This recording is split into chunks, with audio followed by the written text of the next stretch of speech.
باقي صرف یو خبره کوم دلته چند کسان دي هغوی اعلانونه کوي چې دا ما جنازګاه ما جوړه کړې ګیس ما کړی دی بجلي ما کړې ده لارې ما کړې دي دا کوم باتور خان دی چې دا ده کړي دا خو زه وزیر اعلی هم او ما ورمخکې کړي نو دوی د ما سره مخامخ کښېني که دومره همت پکې ما سره مخامخ کښېني زه تپوس ترې وکړم چې تا کوم ځای نه دا فنډ راوړی تا کوم ځای نه بجلۍ سکیم منظور کړو تا کوم ځای نه ګیس منظور کړو دا خو ما کړي دي خو که دوی دا خیال وي چې دوی ته به دا ووټ په دې باندې ملاوېږي زه دوی ته اعلاني یم انشاءالله یو ووټ په منصیب نه شي دا ټول ووټ به طریق انصاف سره دی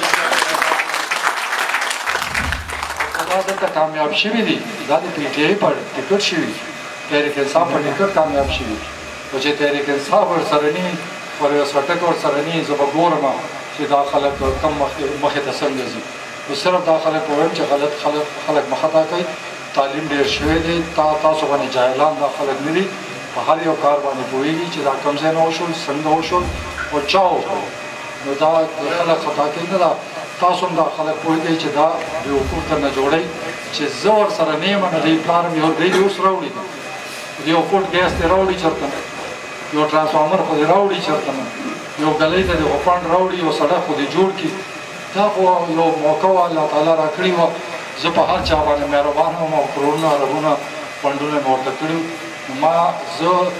دې ټولو ته یم چې ما ته شوق ما ته مزه راکوي مقابله بېمانه زه الله پیدا کړی مقابلو دپاره زه به هر چا سره مقابله کوم او تاسو سترګې به اوچتو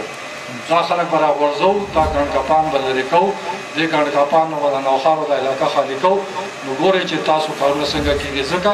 چې موږ غواړو چې موږ هرې حجرې سره تعلق هر خاندان سره دې خلکو موږ لاسونه تړلي یو چاته یې نه پرېښو زه اوس کولاو په نوښار کې اسحاق ته